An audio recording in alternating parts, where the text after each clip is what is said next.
여러분 안녕하십니까?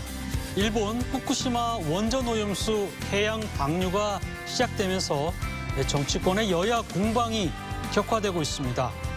오염수 134만 톤에 대한 방류가 앞으로 30년간 지속될 거라고 하는데요.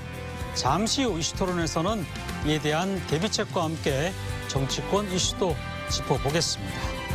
뉴스보다 맛집에서는 우리나라 최초로 사제 서품을 받은 김대건 신부의 의미 있는 첫걸음을 찾아가 보고 익산 황등에서만 맛볼 수 있는 독특한 맛도 소개합니다. 뉴스 크리에이터 시선 잠시 후에 뵙겠습니다. 뉴스 크리에이터 시선 첫 순서는 뉴스를 한 걸음 더 들어가 보는 취재 현장의 기록, 취재 기자의 솔까말입니다. 보도국 김철진 기자 나와 있습니다. 어서 오세요. 네. 자, 여름의 끝자락입니다. 8월도 이제 마지막 주 솔까말인데요. 오늘은 어떤 뉴스로 시작해 볼까요? 네, 이제 만 일주일이 지났습니다. 네. 녹화가 진행 중인 금요일까지 대전의 한 신협에서 3,900만 원을 빼앗아 달아난 뒤 베트남으로 도주한 강도를 붙잡지 못한 겁니다. 도심 한복판에서 벌어진 은행 강도 사건 관련 뉴스 먼저 보시겠습니다. 검은 헬멧을 쓴 남성이 흰색 오토바이를 타고 상가 건물로 다가옵니다. 잠시 뒤 경찰차와 구급차가 연이어 건물로 달려오고 소리에 놀라 뛰쳐나온 인근 주민들이 모여듭니다. 오늘 낮 12시쯤 대전 서구의 한 신협에 강도가 들어와 은행 직원을 위협하며 돈을 요구했습니다. 이 남성은 미리 준비한 소화기 분말을 뿌리며 은행 안으로 들어와 현금 3,900여만 원을 빼앗은 뒤 오토바이를 타고 도주했습니다. 당시 점심시간이라 근무 중인 직원은 2명뿐이었고 남성 직원이 잠시 탕비실에 가 자리를 비운 사이 창구에 홀로 있던 30대 여직원에게 현금을 담으라고 시킨 걸로 전해졌습니다. 지난 18일 현금 3,900만 원을 빼앗은 대전 신협강도 사건의 용의자가 해외로 도주한 사실이 뒤늦게 알려졌습니다. 사건 발생 이후 대전경찰청은 강도 사건 용의자로 40대 남성 A씨를 특정해 출국 금지 요청을 했지만 용의자는 이미 지난 주말 베트남으로 출국한 상태였습니다. 경찰은 A씨가 훔친 오토바이 2대 외에 지인의 차량을 이용했는데 이를 통해 A씨의 신원과 주거지를 밝혀냈다고 말했습니다. 하지만 A씨가 교통수단을 바꿀 때마다 옷과 모자, 마스크도 갈아입는 등 추적에 혼선을 줬다고 해명했습니다. A씨는 과거 강도 사건으로 소년보호 처분을 받는 등 다수의 범죄 전력이 있는데 현재 별다른 직업은 없는 거로 확인됐습니다. 다만 A씨에게 수억 원가량의 빚이 있었고 이 때문에 범행을 저질렀다는 주변인들의 진술이 있는 거로 알려졌습니다. 용의자 특정까지 해놓고 이 눈앞에서 놓친 사건이라 참 아쉬운데요. 우선 하나씩 좀 정리해 보죠. 자, 백주 대낮에 대담한 범행을 저질렀어요. 당시 신협 안에는 남녀 직원 2명밖에 없었고 특히 이 범행 당시에는 그중에 이 남자 직원이 화장실에 간 사이에 이 침입을 했다고 하는 것 같은데 그러면 이게 지켜보고 있었던 건가요? 어떻게 된 거죠? 예, 맞습니다. 이제 바깥에서 계속 이제 은행을 살펴보고 있었던 상태인데요. 사실은 이 대낮에 벌어진 은행 강도 사건이 굉장히 놀라신 분들 주위에도 많으실 겁니다. 네. 요즘도 이 은행 강도가 있냐고 되묻는 분들 되게 많으시고요. 뭐 범행 당시 CCTV를 봐도 그 주변 사람들께서 마치 현실 감각이 없는 사람처럼 멍하니 바라보시는 분들 많았습니다. 사실 그만큼 대담하게 대낮에 대로변에서 순식간에 범행을 저지른 건데요.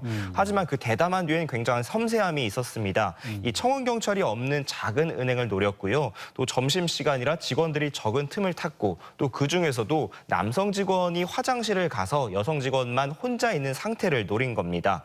이제 소화기를 뿌리면서 이제 은행 안으로 들어가면서 흉기로 직원을 위협했고요. 이제 이 돈을 빼앗아 달아나는데 불과 3에서 6분밖에 걸리지 않았던 겁니다. 네, 참 인명사고가 없어서 천만 다행인데요. 보니까 뭐 동선도 시뮬레이션 해보고 또 범행 시간도 뭐 한 3분인가밖에 걸리지 않았다는데 변장까지 하고 이거 아주 철저하게 계획된 것 같아요.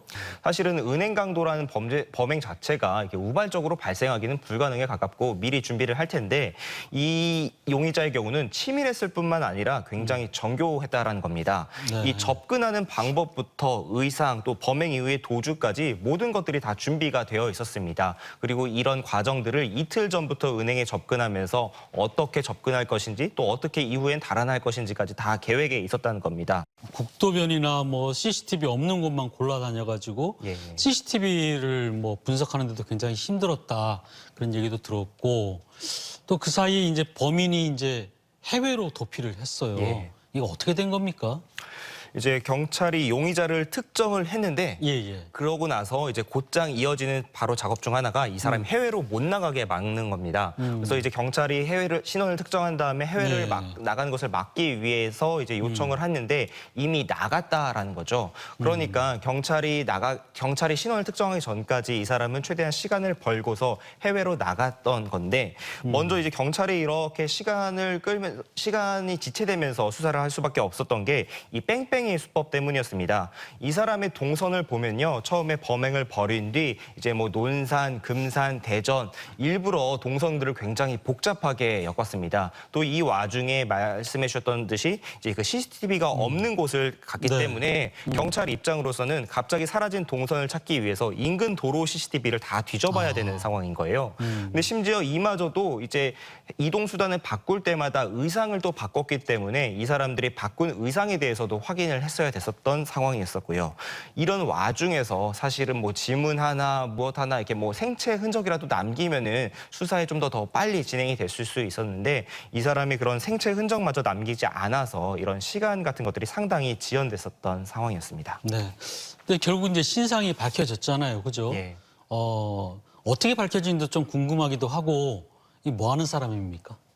먼저 이 사람의 신원을 밝힌 것마저도 사실은 굉장히 좀 대단하다라는 좀 평가들도 글쎄요. 있어요. 예. 늦었긴 하지만은 이 사람을 어떻게 신원을 특정했는지에 대한 그런 궁금증도 많이 나왔는데 이 사람이 이제 여러 가지 이동 수단을 이용했었었는데 특히나 숨기고자 했었던 이동 수단이 있었습니다. 바로 한 차량이 때문이었는데요.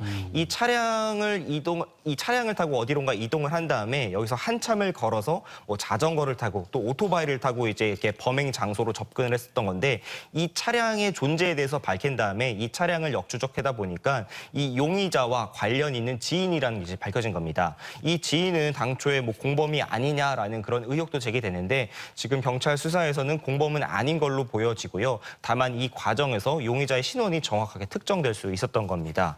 이 사람의 경우는 이제 특별한 직업은 없었다고 하고요. 지금 방간에 알려진 대로 어떤 대전 지역의 한 조직폭력배에 속했었다라는 그런 것도 나오고 있습니다. 무엇보다 범행 동기가 될 만한 그런 정보들도 하나둘씩 나오고 있는데요. 경찰이 이제 뭐 계좌 등 공식적으로 확인한 건 아니지만 주변 사람들로부터 이제 주변 인물들로부터 확인한 정보는 이제 이 용의자가 빚도 많고 특히나 과거 이제 해외 원정 도박을 다니면서 도박빚 같은 것들이 상당히 많았다라는 건데요. 일각에서는 이런 빚 때문에 범행을 저지른 것이 아니냐라는 그런 의혹이 제기되고 있습니다. 네. 근데 이제 배를 타고 밀항한 것도 아니고 너무나 태연하게 비행기를 타고 갔어요. 보니까 이제 행선지가 베트남 그 다낭인데요. 이 다낭이 특별히 이 사람이 다낭을 간 이유가 있을까요? 사실 다낭이 이제 예. 한국인들한테는 워낙 관광지로 글쎄요. 유명해져가지고 뭐 이제 한간에는 마치 경기도 뭐 다낭시라는 말이 있을 만큼 한국인들이 굉장히 많습니다. 그런데 이 사람이 뭐 관광으로 간 건 아닌데 왜 범죄자가 이 다낭으로 가느냐 굉장히 많은 의구심들이 있었습니다. 근데 알고 보니까 이 용의자가 그 해외 원정 도박을 다니던 곳이 이 바로 다낭이었다는 겁니다. 평소에도 자주 다녔기 때문에 익숙한 지형이었었고 또 그쪽 가서 움직이기도 편했겠죠. 여기에 그 베트남뿐 아니라 네. 향후 도주로까지도 생각했을 겁니다. 이 베트남이 최종 목적지가 아니라요. 한 차례 더 들어갈 수 있다는 가능성인 겁니다. 베트남의 경우는 인근의 캄보디아, 뭐 라오스, 태국 그렇죠. 등과 인접해 있는데요. 이곳에 밀입국을 하게 되면은 이 추적이 사실상 정말로 어려워진다는 게 경찰 설명입니다. 베트남의 경우야 워낙에 한인들도 많고 또 이제 요새 협조도 잘 돼가지고 실제로 코리안 데스크가 있어가지고 이제 한국 경찰들도 상주해 있는 상태이기 때문에 협조가 비교적 잘 되는 상태인데 주변국은 그렇지 못했기 때문에 이를 노렸을 수 있다라는 지적이 나오고 있습니다.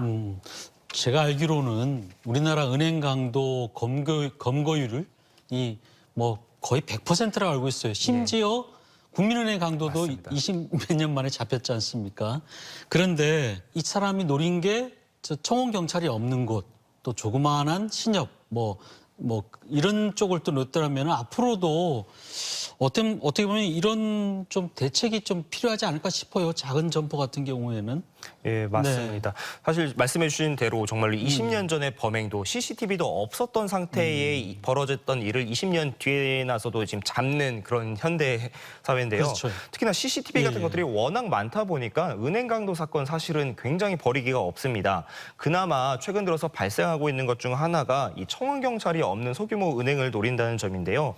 이 때문에 뭐 청원 경찰 의무라던가 보다 좀 더 강화해야 된다는 그런 목소리가 나오고 있습니다만은 또 이게 또 현실적으로 또 어려운 게 예를 들어서 지역 농협이나 지역 신협, 지역 새마을금고 같은 경우는 이게 그런 그 중앙회가 아니라 각 지점별로가 독립된 법인이다 보니까 이런 비용들을 스스로 다 감내해야 되는데 이러기가 쉽지 않다라는 거죠. 특히나 이런 비용들이 부과됐었을 때 각 이제 은행 사각지대가 있는데 이런 곳의 점포들을 점차 줄여나갈 수도 있다라는 겁니다. 그렇다면 이에 대한 보완책 같은 것도 언급이 되고 있는데요. 이런 청원 경찰들을 배치했었을 때 국가가 소규모 지점이라고 한다면은 어느 정도 인센티브를 준다던가 아니면 뭐 경찰과 은행 지점 간의 그런 치안 협력을 강화한다던가 그런 방법들이 강구되고 있습니다. 네, 뭔가 대책은 나와야 될 것 같고요. 예. 자, 취재 기자의 솔까말 들어볼까요? 가끔씩 벌어지는 이 은행 강도 사건 공통점이 있습니다. 앞서 말씀드린 대로 이 청원 경찰이 없고 사람도 적은 이 소규모 은행만을 노린다는 점입니다. 또 상대적으로 보안이 약한 지점을 노리는 건데요. 그런데 여기 또 다른 공통점이 있습니다. 범행에 성공한다고 한들 이 빼앗아서 달아나는 금액이 2, 3천만 원 정도에 그친다는 겁니다. 이마저도 대부분 발각되는 상황인데요. 흔히 말하는 로우 리턴 하이 리스크란 점입니다. 혹시라도 이번 사건들을 보면서 모방 범죄를 꿈꾸신다면 그 꿈은 접으시는 게 좋을 것 같습니다. 네, 아마 모방 범죄는 더 안 할 것 같습니다. 네, 김철진 기자 수고 많았습니다.